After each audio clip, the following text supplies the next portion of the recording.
It was a really disproportionate response, how the police reacted to essentially, which was women standing still with candles. It just seemed so wrong and so violent and so unnecessary.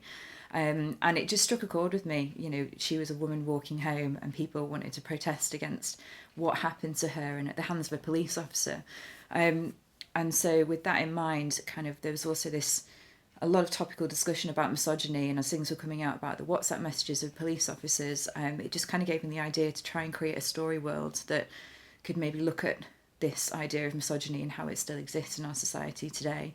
And so that's kind of where the inspiration came from and how the play was born. We deal with misogyny day in, day out, and those of a certain age have seen it change, but it still exists.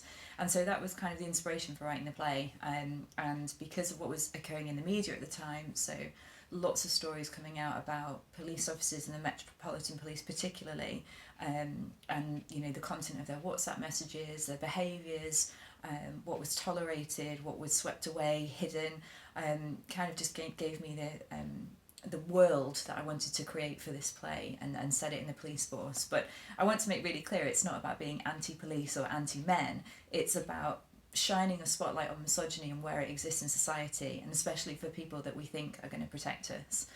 And so that's where it came from, and that's been the inspiration for writing the whole thing and looking at it from a female perspective.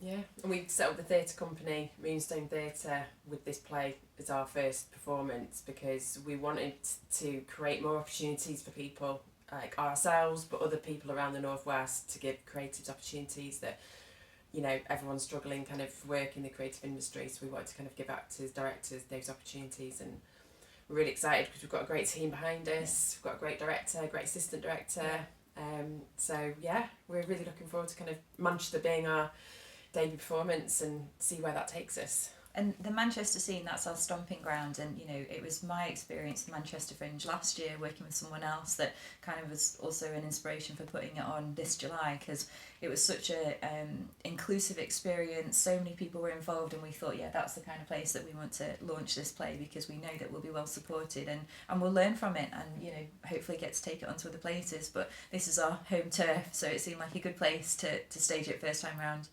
Ladies at Monologue, and it was at the Police Museum, which is a very quirky venue, so it feels a bit different to be doing it at the King's Arms this year, but again, another fantastic space, and we're really glad that we were able to secure that venue, because it's got such a great reputation, you know, in the Northwest for producing new writing and new talent, and you know, and that's what this is, it's a new writing, new theatre company, and it's putting women at the forefront and not behind. Months of research that went into this play, and I've spoken to lots of different police officers, and obviously I can't name any of them, but people who are serving police officers, people who have come out of the force to give me their experiences, and kind of from that take the flavour and be able to build these characters in this character world.